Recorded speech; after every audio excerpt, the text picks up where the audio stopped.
근데 이게 또 의사 입장에서 하나 걱정이 되는 부분이 뭐냐면 나는 이걸 너무 하기 싫을 수 있잖아요. 그쵸. 이런 정말 꼭 해야 하는 상황이 아닌데 그냥 이 시술을 한다고 했을 때 의사가 거부할 권리가 있는지 그런 것도 좀 필요할 수도 있지 않을까라는 생각이 사실 들거든요. 만약에 22주로 기준 딱 정해놨는데 환자분이 한 19주에 저 이 중절 시술을 해주세요라고 병원이 요구를 했을 때 원래 병원은 이런 가능한 설비가 있는 병원에서는 이거를 거부할 권리가 없어요. 원래는 다 해야 하거든요. 특별한 이유가 없으면. 근데 이거를 합법적으로 정당하게 거절을 할 수가 있는지 이런 부분도 사실 앞으로 근데 만약에 막 신고하는 거죠, 환자가. 그 병원 안 해준다 이렇게 그러면은 문제가 사실은 될 수 있거든요, 현재 의료법으로는.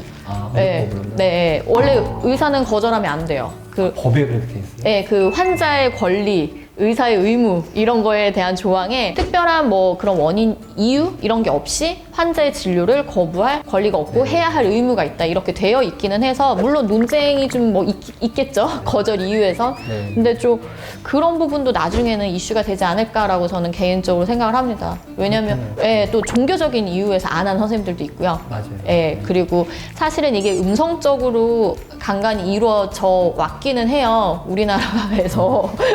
제가 알기로 막 그냥 이렇게 이런 얘기 해도 되나 모르겠지만 어차피 전 노란 딱지니까 근데 막 얘기해도 되지 뭐. 근데 막 불법적으로 몰래 이런 시술들을 하기는 해 왔었단 말이죠. 네, 그런데 이게 합법이 돼버리면은 이게 다 드러나게 되니 뭐 좀 그렇지 않나. 하지만 저는 개인적으로 이 시술이 필요는 하다고 생각을 합니다. 말씀하셨던 것처럼 여성이 엄마가 되지 않을 권리는 필요하고 아직 아기가 생기지 않았을 시기, 아기 집만 있는 시기 있잖아요. 5주, 6주.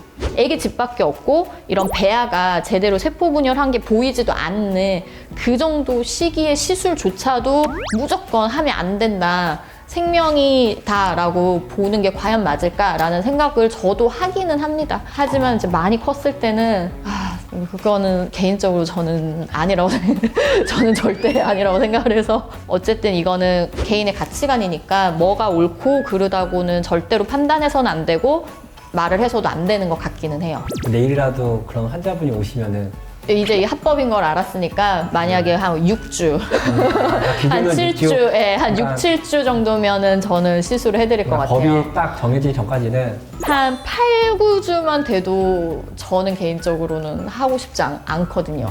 저희 같은 경우에도 변호사라고 해서 모든 사건을 다 하고 싶지 않거든요. 그러니까 맞네. 예를 들어서 누가 봐도 나쁜 애 있잖아요. 네. 나쁜 사람이 나쁜가? 누가 봐도 이 사람은 뭔가 편을 들어주면 안 될 것 같은 최근에 느낌의 그런 사람. 이슈도 있잖아요. 네. 내가 걔를 변호를 할 때 거부할 권리가 있을까? 해도 난 변호사니까 무조건 해줘야 될까? 이제 그런 고민을 할 때가 있어요. 그럴 것 같아요. 네. 그렇다고요. 그러게 저는 네. 변호사분들 얘기할 때도 좀 그런 거 있거든요. 왜냐면 둘이 싸우면 양쪽 편을 들어줘야 되잖아요. 근데 사실 이 사람 편인데 누가 봐도 내가 변호사지만 이거는 좀 내가 이쪽에 우기지만 사실 이 내용은 좀 억지스럽다. 그런 것도 사실 있잖아요. 맞죠? 많죠. 네. 진실은 당사자만 알고 있고 이런 말 노란딱지라고 그러죠? 네. 막 하셔도 돼. 막. 그런 것처럼 똑같은 그러니까 저희가 농담삼아 얘기하는 게 재판하다면은 판사님만 모르세요. 진실을. 그럴 수 있겠다. 당사자들은 알고 있어요. 네네. 근데 어차피 판사님은 어떤 사건이 벌어진 거를 증거를 통해서 객관적으로 판단만 하니까 입증을 못하면은 그쪽한테 불리한 판결을 낼 수밖에 없는 건데 그런 것들을 잘 조작을 하거나 입증을 해버리면은 판사님은 그걸 믿고 할 수밖에 없으니까 진실은 당사자 알고 있고 저희도 대리인으로서 알고 있죠, 내용들을. 네네. 이걸 말 못할 뿐이고 그래서 혹시 그 영화 의뢰인이라는 영화가 그런 비슷한 거에서 이성균이 변호인으로 나오고 장혁이 살인자로 나왔죠, 기억에? 처음에는 장혁의 말에 다 믿고 장혁이 이제 자기 와이프를 살해를 하는데 모르고 이제 변호를 해서 무죄를 받아주는데 그걸 가져서 알게 돼요. 얘가 실제로 진짜 범인이라는 걸 알게 되는데 밝힐 수는 없잖아요. 또 변호사한테 그런 비밀 유지 의무가 있기 때문에 그래서 못하는데 나중에 살짝 이제 그런 증거들을 모아서 검사한테 보내긴 하더라고요. 자기는 못하고 그런 어떤 좀 딜레마에 빠지기도 하고 그럴 것 같아요. 하지만 다 개인의 가치관이라는 거. 네, 어떤 선택을 하던 또 직업이니까 먹고 살아야지. 욕 먹더라도 해야죠. 네, 뭐라 할 순 없죠. 대리니까 봐주시고. 네. 아, 오늘 제가 궁금했던 거 되게 많이 알게 됐고, 제가 무지했던 부분들도 있었는데, 그것도 알게 됐네요. 올해부터였구나. 앞으로 또 다른 법이 생기겠지만, 우리 와동이 분들 중에서도 이거에 대해서 잘 몰랐던 분들 계셨을 텐데요. 오늘 정확하게 알게 되셨죠? 뭐, 이런 시술을 안 하면 당연히 좋겠지만, 참고하시고요.